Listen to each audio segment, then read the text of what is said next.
Okay, so in this video, we're going to talk a bit about Charles's law. So Charles's law is a relationship between volume and temperature. So have you ever wondered why balloons shrink in the cold, or like why your tires go flat in the winter and you got to put more air in them? Well, it's because the volume and temperature of a gas are related, just like the pressure and volume of a gas. So remember that when temperature increases, you're increasing the motion of the particles, right? So if you increase the motion of the particles, they're going to look for more space to run in or run around in, right? So if you're increasing how fast something's moving, it's going to look to find more space. It's going to have more time to look for that space, basically. So if you decrease the temperature, the molecules are moving around less and less, and they'd be pushing off the walls of the balloon less and less often, so that volume shrinks down when something's cold because the molecules slow down, so they're hitting the walls of the container less often, so they're not forcing it to be as large, basically. The more times they can hit the walls, the more times they can bounce off, the more volume they're going to take up because they need more space to be doing all of this motion. However, if the temperature is slowed down, you don't have them trying to hit the walls of the container as often, so they don't need as much space to be in, basically. So Charles's law says that the volume and temperature of a gas are directly related. So we saw in Boyle's law we had an indirect relationship. Here we have a direct relationship. So what that means is as temperature goes up, volume goes up. And as temperature goes down, volume goes down. And as volume goes up, temperature goes up. And as volume goes down, temperature goes down. So if you can keep the number of particles and the pressure of a system constant, and you increase the volume, you will notice that your gas gets hotter in that situation. The temperature is what's changing to allow for that volume to increase. So scientists often will leverage this fact when they're doing experiments that if they take a gas and they make it bigger, they're going to have an increase in temperature without necessarily a heat source, okay? So actually writing this down in words is written as V1 divided by T1 equals V2 divided by T2. So V1 divided by T1, V2 divided by T2. Again, check your book if you want to see where that equation comes from. So that being said, I want to make a very specific point here. So when we're doing any of these problems, your temperatures absolutely have got to be in kelvins, and this is why. So we may have mentioned a little bit before about why a Kelvin is what it is, but I want to make sure we're nailing down the details here. So kelvins are telling us that it puts temperature on a range of scale of what we call absolute zero. So I may have mentioned absolute zero before, but I want to talk about really what it truly means to be at zero Kelvin, right?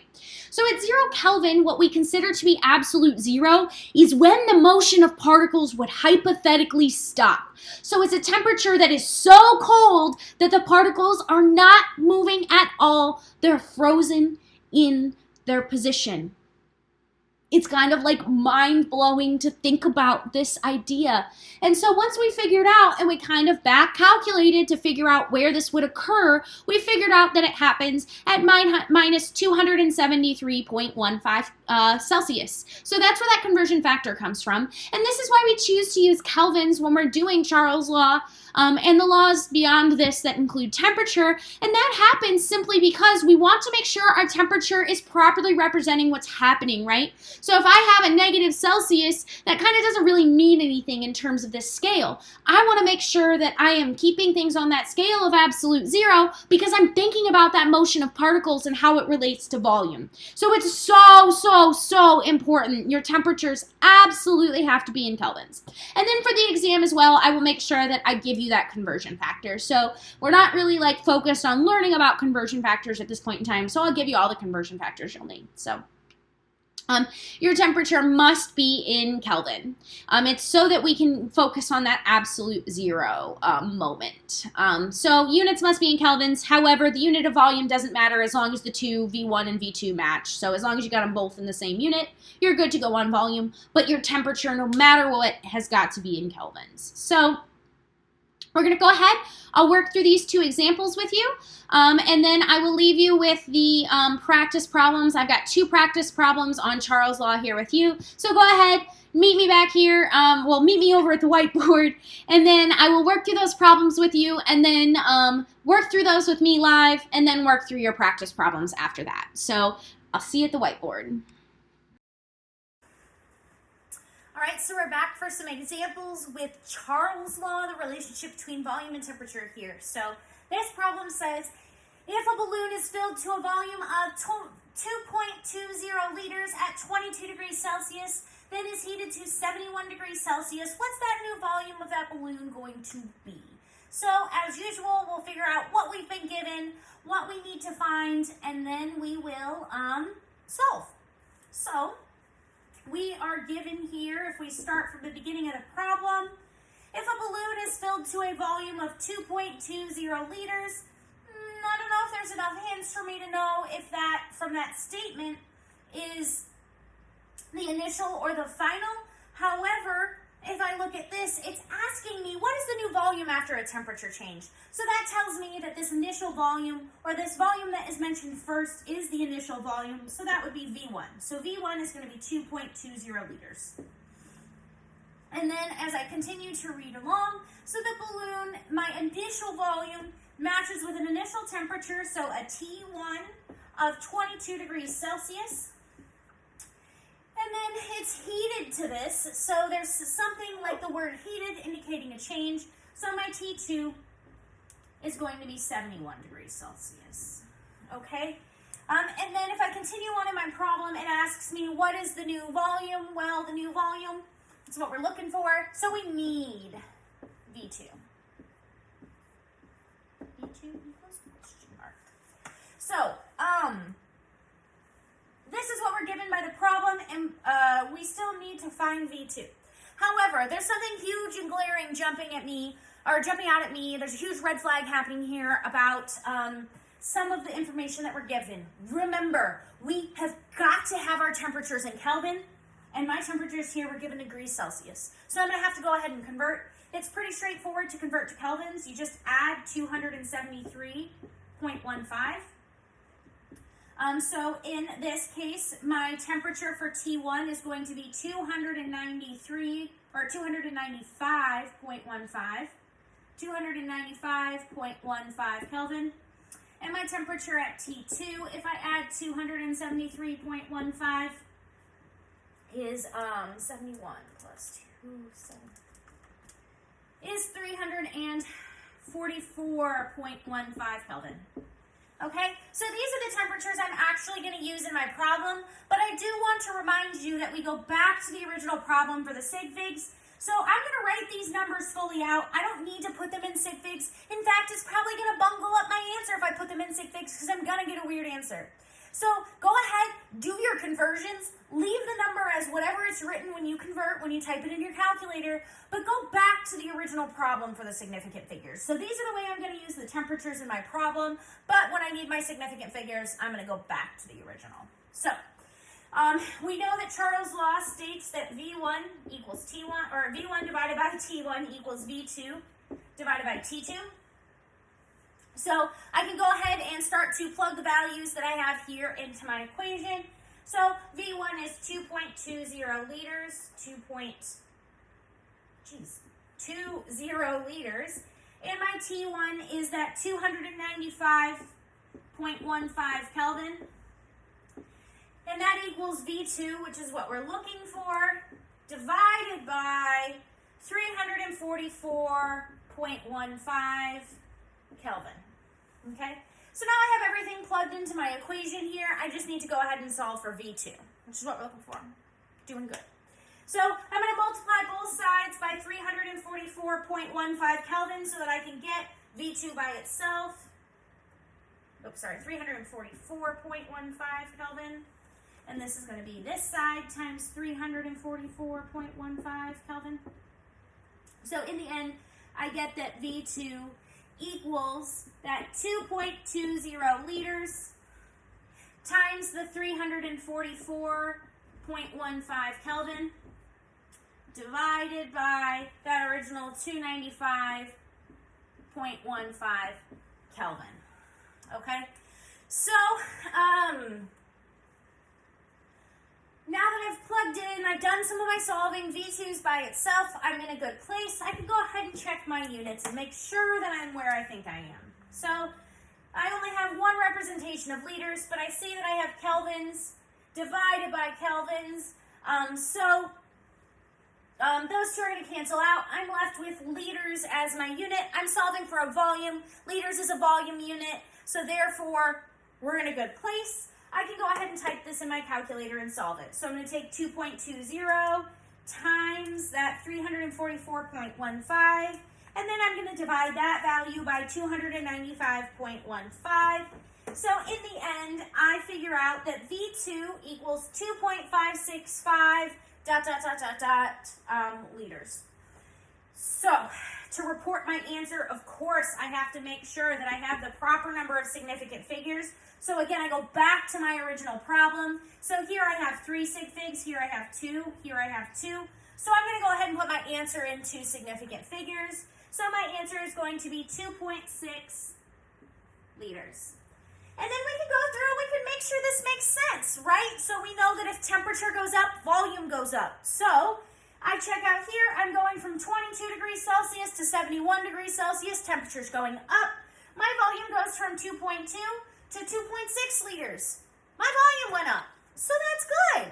So my answer makes sense. I can go ahead. I've got the right unit. I've got the right sig figs. My answers make sense. My V2 is going to be 2.6 liters. So that is an example of how you solve a Charles Law problem. All right, so I got another quick Charles Law example for you here.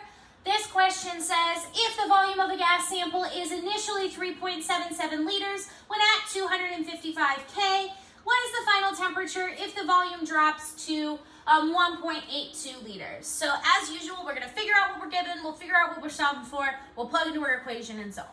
So, what are we given? Well, as I'm looking through this problem, volume initial 3.77, so I'm going to say that's going to be V1 equals 3.77 liters. And it says initially this volume went at 255 K, so that's also going to be my initial temperature at T1 is 255 K. And then I want to know what happens. It says when the final temperature, I want to know the final temperature when the volume changes and it drops to 1.82 liters. So that tells me that my V2 is 1.82 liters. And as the problem said, and I mentioned before, what we need to know is T2. We want to know what that temperature is after we change the volume. So now that we have this information, we can go ahead and plug into our equation and solve. So that means we have V1 divided by T1 equals V2 divided by T2. That's Charles' Law. And we can plug these values directly in. My volumes, they match in their unit. So my volumes are both in liters and my temperature is in Kelvin. So good. My volume, V1 is going to be 3.77 liters. T1 is 255 Kelvin.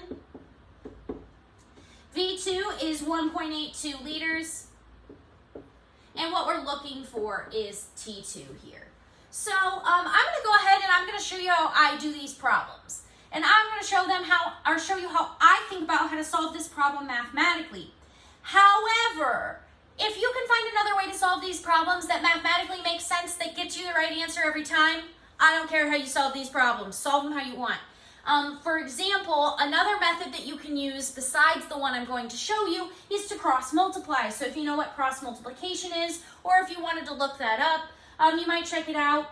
But that would be another way you could solve this problem. But I'm going to show you how I think about solving these problems. So if T2 is in the denominator, I don't want my variable in the denominator. It's harder to solve for. So I'm going to multiply both sides by T2 right off the bat. T2. Multiply both sides by T2. So that tells me I've got T2 times 3.77 liters divided by 255 Kelvin equals 1.82 liters. Well, T2 still isn't by itself, and I would divide by that value to get T2 by itself. However, when you're dividing by a value like this, what happens is that you divide both sides by that number. So I'm going to divide by 3.77 liters divided by 255 Kelvin, and I'm going to do the same on the other side. 3.77 liters divided by 255 K. All right, so, oops, parentheses look weird. There we go. So what that is telling me in the end is this. So I have that T2 equals this value over here. These two are going to cancel each other out. So I have these two over here. But remember, we've talked about a scenario like this before. We've solved problems with little fractions underneath big fractions. So if I get a little fraction under my big fraction, I flip my bottom fraction, and that kind of makes it a regular one. So I have 1.82 liters. I'm going to multiply that by the denominator here, 200, oh my goodness, 255 Kelvin. And then I'm going to divide by that original numerator, so 3.77 liters. All right, so that's how I have gotten T by myself. All I did was I flipped that fraction and put it up into the original fraction. So if I check out my units, I'm looking at temperature, so my unit should end up being in Kelvin if it's a temperature. So I have 1.82 liters, and on top, liters on bottom. Those two cancel out. I'm left with Kelvin. I think I'm in a good spot. I can go ahead and type this in and solve this problem in my calculator. So if I have T2, I know that that is going to equal 1.82 liters times 255 Kelvin divided by 3.77. So in the end, my T2 is 123.1034483 Kelvin. However, of course, we need to make sure that we're using proper significant figures. So if I look back up at my original problem, each of those numbers has 3 sig figs, so I'm going to put my answer in 3 sig figs. So that would be 123 Kelvin would be my answer. 123 Kelvin in the end. So I have to triple check that my answer makes sense. So volume and temperature, again, are directly related. So as volume goes up, temperature goes up. As volume goes down, temperature goes down. So I see that my volume was originally 3.77, and it went down to 1.82. So I would expect my temperature to go down. It started at 255. It went down to 123. So that makes sense. So my answer makes sense. I have a unit that represents temperature, and I've put my answer in the proper significant figures. That means that my answer here for T2 is going to be 123 Kelvin in the end. So those are some examples of Charles' law and how Charles' law works. So go ahead. I hope you worked through these problems with me. Please let me know if you have any questions about what I did here, and make sure you work through those practice problems on your own as well. So there you go.